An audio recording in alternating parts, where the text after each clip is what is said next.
Yehovah, please fill me with the Ruach HaKodesh, that I may speak your written words with boldness to those who listen.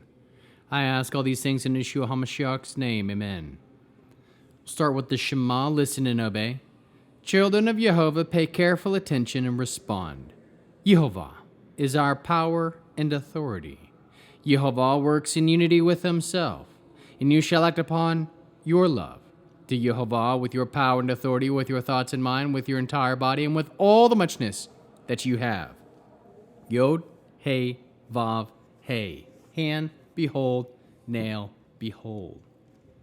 Genesis chapter 23. Yaakov raised his eyes and looked out, and there was Esau coming, and 400 men with him. So Yaakov divided the children between Leah, Rachel, and the 2 slave girls, putting the slave girls and their children first, Leah and her children second, and Rachel and Joseph last. Then he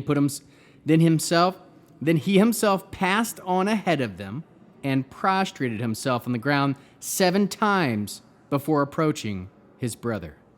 Esau ran to meet him, hugged him, threw his arms around his neck, and kissed him, and they wept. Esau looked up, and seeing the women and children, he asked, "Who are these with you?" Yaakov answered, "The children God has graciously given to your servant." Then the slave girls approached with their children, and they prostrated themselves. Leah too and her children approached and prostrated themselves. Last came Joseph and Rachel, and they prostrated themselves. Esau asked, "What was the meaning of all this procession of droves I encountered?" And he answered, "I was to win my Lord's favor." Esau replied, "I have plenty already. My brother, keep your possessions for yourself." Joseph said, "No, please. If now I have won your favor, then accept my gift. Just seeing your face has been like seeing the face of God, now that you have received me. So please accept the gift I brought for you. For God has dealt kindly with me, and I have enough." Thus he urged him until he accepted it. Esau said, "Let's break camp and get going. I'll go first." Yaakov said to him, "My lord knows that the children are small, and the sheep and cattle suckling their young concern me, because if they overdrive them even one day, all the flocks will die. Instead, please let my lord go on ahead of his servant. I will travel more slowly, at the pace of the cattle ahead of me, and at the pace of the children, until I come to my lord, Seir."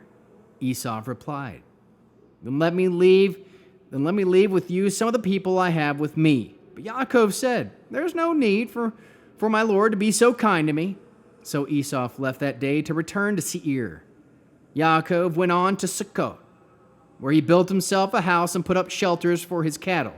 This is why the place is called Sukkot, shelters. Having traveled from Padan Aram, Yaakov arrived safely in the city of Shechem in Canaan and set up camp there near the city. From the sons of Hamor, Shechem's father, brought 100 pieces of silver, and 100 pieces of silver, the parcel of land where he had pitched his tent. There he put up an altar where he called El Elohi Yisrael, God, the God of Israel. How can we learn to love our Creator after reading Genesis 33? We can learn some greatness. We can trust in Yehovah no matter what you are facing. Lead the way no matter what. Serve others well. Greet each other in a loving way. Give Yehovah all the glory for your increase. Show respect to your brothers and sisters in Messiah. Aim to win favor with others. Give awesome gifts to win favor. Aim to show kindness. Aim to empathize with others and show consideration for those around you. Lead well and with confidence.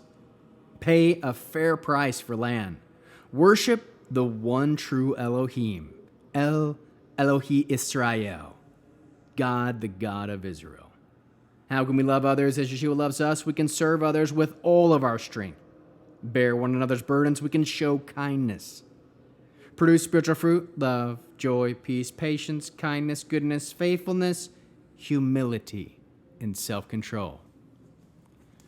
And in this reading with Aaronic blessing, Yehovah will kneel before you presenting gifts, and he will guard you with a hedge of protection. Yehovah will illuminate the wholeness of his being toward you, bringing order, and he will provide you with love, sustenance, and friendship. Yehovah will lift up the wholeness of his being and look upon you and will set in place all you need to be whole and complete.